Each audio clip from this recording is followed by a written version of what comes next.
Bueno, comenzamos con este video. Aquí desde el dique uno se acostumbra a trabajar como puede, ¿no? Pero es lindo al fin y al cabo.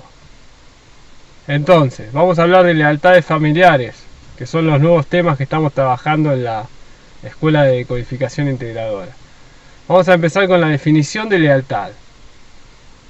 La lealtad se compone de la unidad social que depende de la lealtad de los miembros del grupo. O sea, un clan, un grupo, necesita de la lealtad de sus integrantes.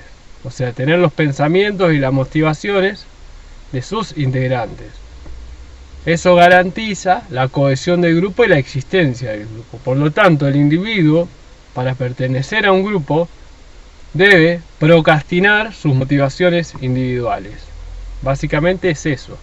Ustedes saben que siempre aquí hablamos desde la biología y sabemos muy bien, como ya hemos explicado, que el riesgo de un individuo al quedarse solo, fuera de su manada, es el riesgo de la muerte, y eso es biológico y tiene que ver con, por ejemplo, el corderito que se queda solo, es devorado por el león, o no encuentra el río, o no encuentra las hierbas o las bayas para comer. Entonces esta pertenencia al grupo procrastina de alguna manera los intereses individuales o una parte de los intereses individuales de los individuos, valga la redundancia. Entonces, primero este concepto de lealtad. Cuando en esta lealtad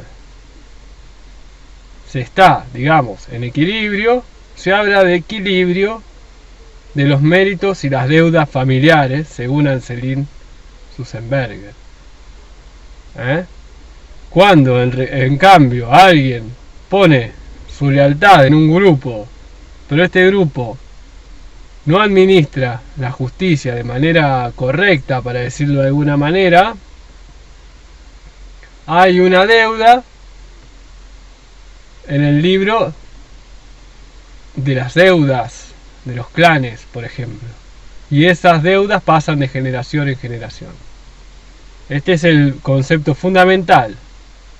Entonces, vamos a enumerar algunos conceptos. La parentificación. La parentificación, que es el concepto número 2 de estos 9 contextos de las lealtades invisibles enumerados. La parentificación es una inversión de roles debido a una deuda. Por ejemplo, si tenemos a alguien que un hijo, por ejemplo, que fue creado por sus padres con el fin de que sus padres tengan a alguien que los cuide cuando sea grande, se llama hijo bastón. El padre y la madre, como no tienen hijos, deciden crear un hijo, o lo hacen de una manera inconsciente, con el fin de que ese hijo los cuide cuando sea grande. Se llama hijo bastón. Entonces, el hijo, en vez de salir a cumplir con sus motivaciones biológicas íntimas, va a salir a cumplir el propósito con el cual los padres lo han motivado ese proyecto y sentido. Ser un hijo bastón. Entonces ese hijo va a tener 40, 50 años, no se va a ir de casa, no va a formar una familia, y va a estar cumpliendo ese rol otorgado por el proyecto y sentido. Se va a transformar en padre de sus padres. Entonces esa es la parentificación, una inversión de los roles. También puede ser un hermano que se transforma en padre de sus padres, porque por ejemplo murió la mamá o murió el papá. Entonces ese hermano mayor tiene que procrastinar sus intenciones individuales, sus propósitos individuales en pos del grupo, y ahí lo que queda es una deuda que se va a transmitir de generación en generación. Esa es la parentificación. Vamos a seguir con el mito familiar. El mito familiar solo se aclara cuando se entiende el sistema familiar. Las reacciones del individuo están determinadas por las reglas del sistema familiar. Estas reglas del sistema familiar se dan en función de las generaciones y en función de las deudas que se fueron acumulando y de los méritos. Por ejemplo, puede haber una familia que siempre el hijo mayor se haga cargo de las propiedades. ¿Sí? O puede haber una familia que siempre la hermana menor se haga cargo de la comida de los domingos. Ese es un mito familiar que está ampliamente aceptado por el grupo, pero que no se sabe muy bien por qué de manera consciente. Ahora, cuando uno hace un análisis de 5 a 9 generaciones en el árbol genealógico, se ve claramente que arriba, arriba una forma de decir generaciones anteriores, por ejemplo un hijo, un padre que repartió su territorio entre 4 hermanos y los 4 hermanos hicieron un desastre con el territorio. Entonces, abajo, otro padre del mismo clan decide darle todo el territorio a un solo hijo para que no vuelva a pasar lo mismo. Entonces ahí se crea un mito familiar que luego las generaciones repiten de manera inconsciente. Siempre hay arriba un hecho que lo explica, pero ese hecho no está a simple vista. La contabilidad familiar, seguimos, otro punto. La contabilidad familiar. Dice Anand Selig Susselberger que hay una contabilidad familiar implícita que a veces puede atravesar a gran cantidad de generaciones. Es lo mismo que hablábamos recién. Este puede ser un ejemplo que ella pone, que uno de sus abuelos tenía varios hermanos y quedó huérfano. Quedaron huérfanos 5 hermanos, entonces el hermano mayor se hizo cargo de trabajar, de mantener a sus hermanos y les pagó a todos los estudios profesionales. Esto en Francia, cuenta ella. Es la misma familia de ella, el mismo clan de ella, donde sucedió esta historia. Entonces ella cuenta que generaciones después, su abuelo, me olvidé de este dato, su abuelo fue el que mantuvo y el que llevó al clan a que sean todos profesionales. Su abuelo era el mayor. Entonces ella cuenta que generaciones después, cuando ella fue a estudiar, vino una prima, o sea, sobrina nieta de este abuelo, y que de la nada le dio un montón de dinero para que ella estudie. Y le dijo, no importa, te lo doy. Vos me lo devolvés cuando puedas. Y si no podés, no me lo devolvés. No hay problema. Entonces, eso se mantiene de generación en generación. No solamente los méritos, como estos, sino las deudas. Puede quedar una deuda. Siempre donde hay un mérito hay una deuda. No puede ser de otra manera. Si alguien tiene el mérito de mantener a sus hermanos, es porque el padre y la madre se murieron. Entonces, queda una deuda con el padre y con la madre, que muchas veces es inconsciente. Y es la más difícil de expresar porque mi padre está muerto. Yo siento rencor con él porque nos abandonó, porque no pudimos estudiar o porque se fue de chiquito, se murió. Pero como se murió, no puedo expresar mi emoción en contra de él. Está muerto. Entonces, pobrecito. Pero en general, cuando un padre muere joven o una madre, siempre queda de sus hijos este sentimiento de me abandonó. Que nunca es expresado. Nunca, muy rara vez se le expresa a este padre o a esta madre este sentimiento de te moriste, te podrías haber quedado acá, pero te moriste. Entonces, donde hay un mérito, ustedes recuerden que hay una deuda, siempre. Y donde hay una deuda, tiene que haber un mérito, si no el clan no sobrevive. Esa es la contabilidad. Después sigue hablando ella del resentimiento. O sea, estos resentimientos pasan de generación en generación.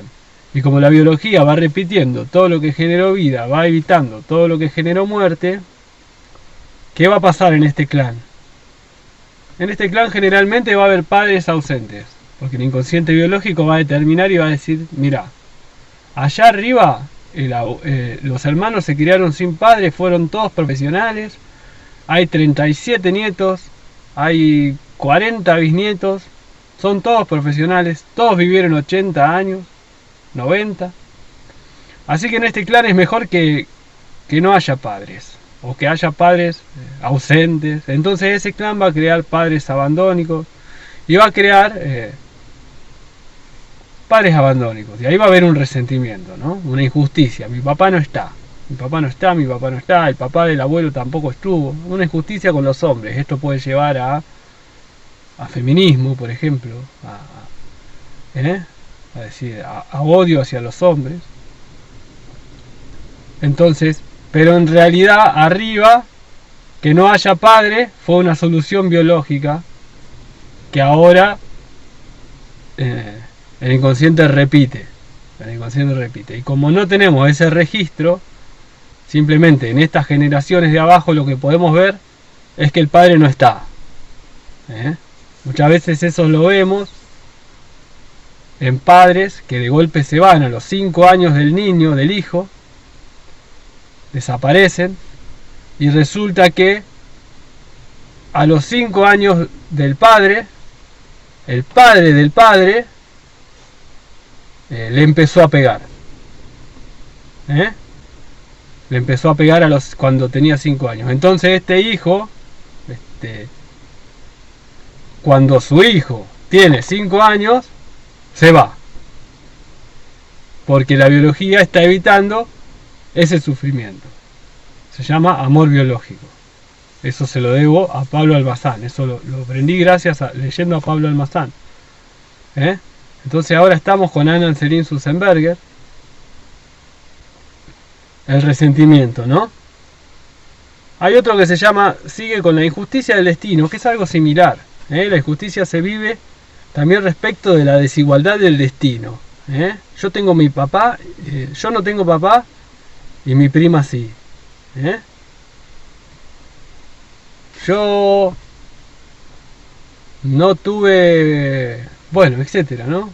Ella cuenta ejemplos como mi hermana se ahogó, o sea, en un accidente en el lago, de 2 hermanos, y una hermana se salva y otra no.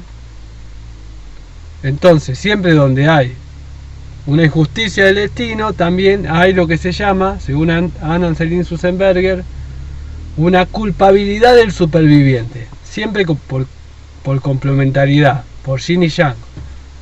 Que por ejemplo la culpabilidad del superviviente se da cuando vamos juntos a la guerra y yo vuelvo y mis compañeros no. Se llama culpabilidad del superviviente.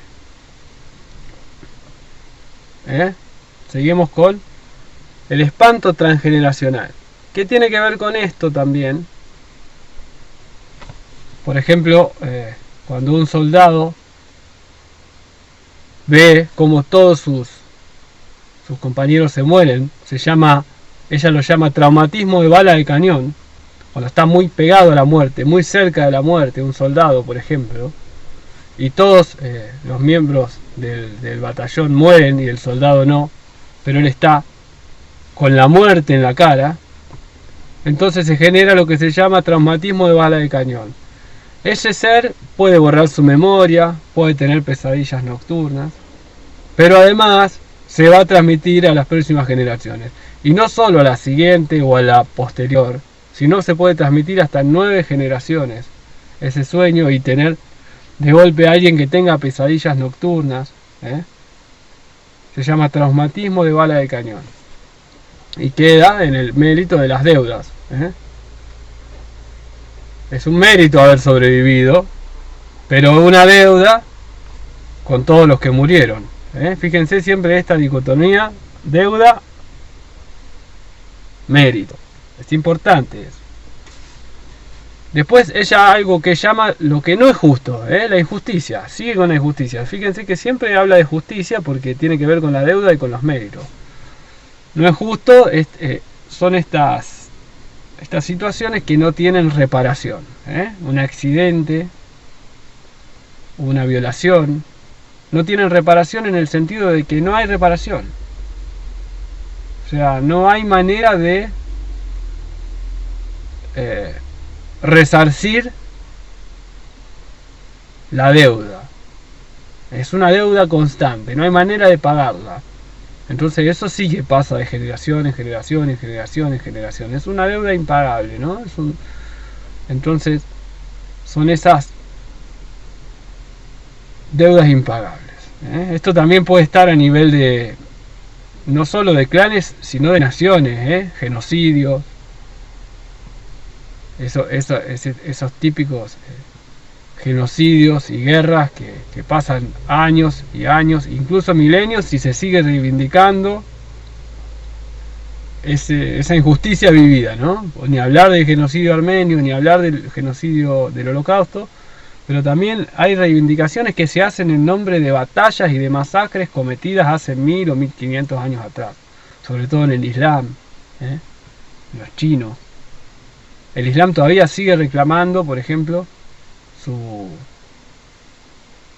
las matanzas de las cruzadas. Entonces eso también pasa de generación en generación. Y por último, la agresividad pasiva, ¿no? Este victimismo, esta deuda, puede desembocar en lo que se llama la agresividad pasiva, que es esta especie de te doy sin que me pidas. Una extorsión, ¿no? Porque cuando uno da porque se lo piden, está bien, ¿no? Pero cuando uno da sin que le pidan, en realidad está esperando un comportamiento de la otra parte, ¿no? Yo te doy sin que me pidas y después te reclamo. Entonces eso es una extorsión en vez de una dádiva. Y esto se da mucho en las familias. Esa es entonces el último de los puntos, la agresividad pasiva. Te doy para que me des. Y bueno, estos fueron los 9 conceptos de Alan Selim Sussenberger. Voy a tratar de abrir el vídeo para que vean el paisaje. A ver, a ver.